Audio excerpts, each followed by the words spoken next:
भाग्य का लिखा।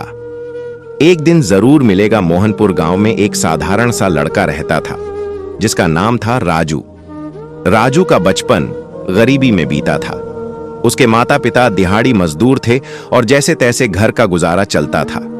राजू को बचपन से ही पढ़ने का बहुत शौक था, लेकिन स्कूल जाने के लिए उसके पास पैसे नहीं थे। वह अक्सर गांव के स्कूल के बाहर खड़ा होकर बच्चों को पढ़ता देखता और मन ही मन सोचता कि काश वह भी पढ़ पाता। एक दिन गांव में एक साधु महात्मा आए। राजू ने उनकी खूब सेवा की। साधु राजू की सेवा भाव से बहुत प्रसन्न हुए और उसे एक छोटी सी किताब दी।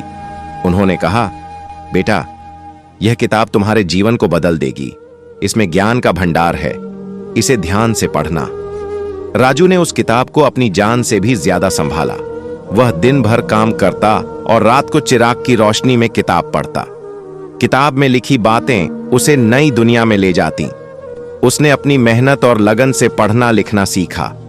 उसने सिर्फ अक्षर ज्ञान ही नहीं प्राप्त किया, बल्कि जीवन के गहरे अर्थों को भी समझा।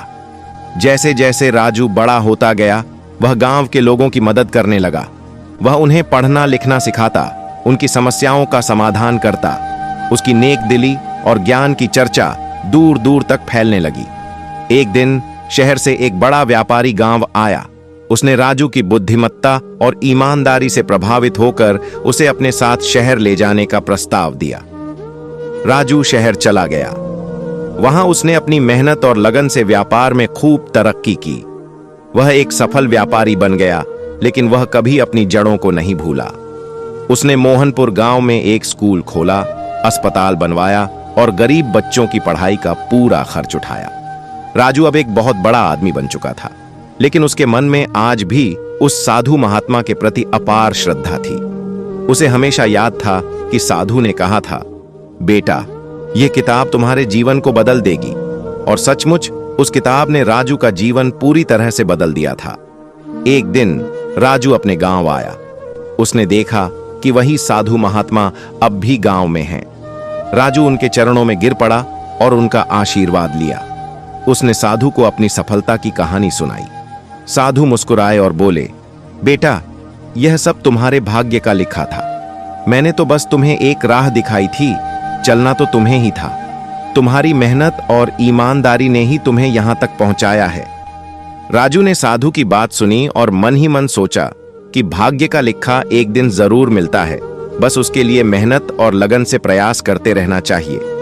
क्या आप ऐसी ही कोई और कहानी सुनना चाहेंगे? रानी की कहानी। भाग्य का लिखा एक समय की बात है। एक दूर देश में एक सुंदर और दयालु रानी थी, जिसका नाम था दमयंती। वह अपने लोगों से बहुत प्यार करती थी और प्रजा भी उसे बहुत मानती थी। रानी दमयंती का जीवन हमेशा सुखमय रहा था। उसे कभी किसी चीज की कमी महसूस नहीं हुई। सभी कहते थे कि वह बहुत भाग्यशाली है। एक दिन राज्य में एक भयानक अकाल पड़ा। नदियां सूख गईं, खेत बंजर हो गए और लोग भूख से मरने लगे। रानी दमयंती ने अपनी प्रजा को बचाने के लिए सब कुछ न्योछावर कर दिया।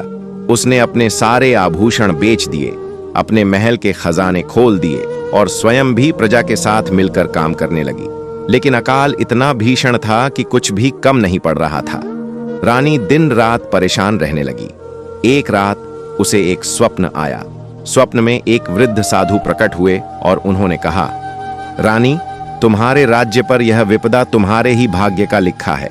इसे कोई बदल नहीं सकता, लेकिन तुम अपनी निस्वार्थ सेवा से इसे कुछ हद तक कम कर सकती हो। तुम्हें एक विशेष यात्रा करनी होगी और उस यात्रा के अंत में तुम्हें एक ऐसा रहस्य मिलेगा जो तुम्हारे राज्य को इस संकट से उबार सकता है। सुबह होते ही रानी ने यह बात राजा को बताई। राजा चिंतित हुए, लेकिन रानी की दृढ़ता देखकर वे मान गए। रानी दमयंती ने अपने सबसे वफादार सैनिकों के साथ उस रहस्यमय यात्रा पर निकल पड़ी। उनकी यात्रा बेहद कठिन थी।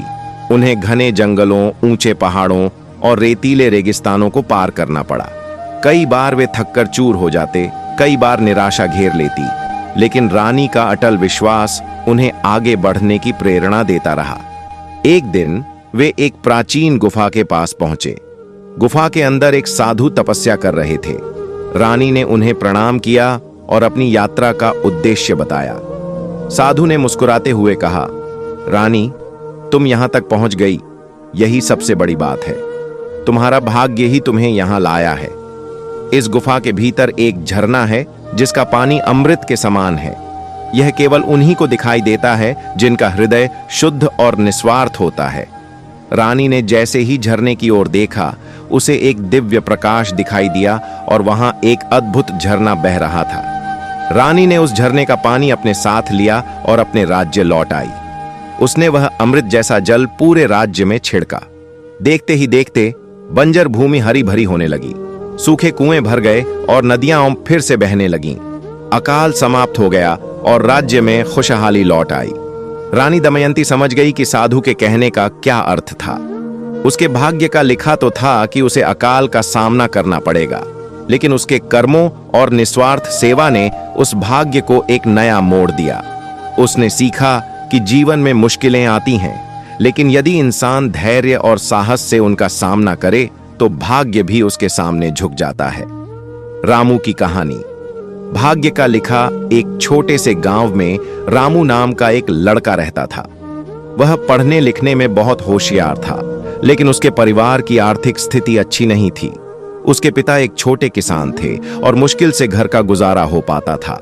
रामू का सपना था कि वह शहर जाकर बड़ी पढ़ाई करे और अपने परिवार की गरीबी दूर करे, लेकिन उसे पता था कि यह सपना पूरा होना लगभग असंभव है। संघर्ष और उम्मीद। गांव में एक बुजुर्ग मास्टर जी थे जो रामू की लगन और मेहनत से बहुत प्रभावित थे।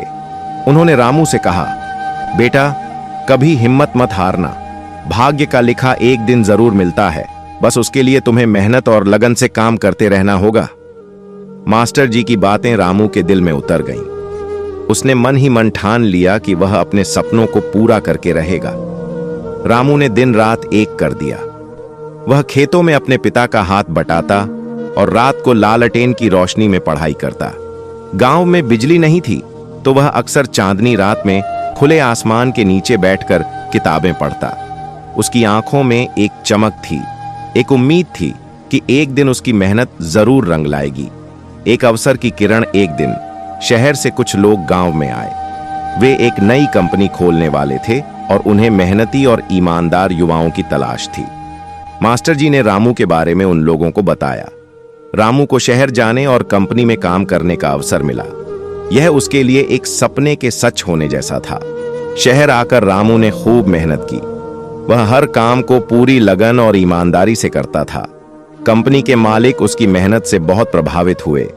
रामू ने न सिर्फ काम सीखा, बल्कि अपनी पढ़ाई भी जारी रखी। उसने रात की कक्षाओं में दाखिला लिया और खूब मन लगाकर पढ़ा। भाग्य का उदय। धीरे धीरे रामू की तरक्की होने लगी। अपनी मेहनत और बुद्धिमत्ता के बल पर वह कंपनी में ऊंचे पद पर पहुंच गया। उसने अपने परिवार को गांव से शहर बुला लिया और उन्हें हर सुख सुविधा प्रदान की। उसने अपने गांव के लिए भी बहुत कुछ किया। उसने गांव में स्कूल बनवाया, अस्पताल खुलवाया और गांव के बच्चों को पढ़ाई के लिए प्रोत्साहित किया।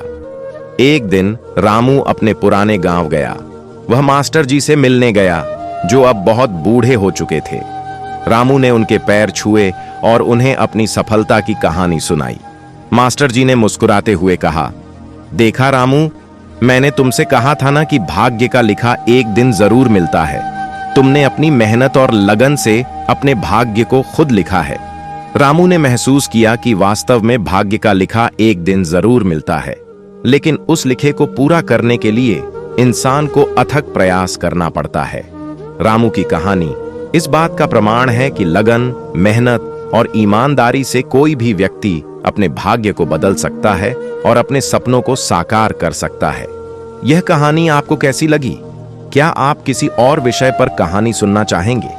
यह सवाल कि भाग्य का लिखा कैसे बदला जाए एक गहरा और सदियों पुराना सवाल है, जिसका जवाब अलग अलग दर्शन और मान्यताओं में अलग अलग तरीकों से दिया जाता है।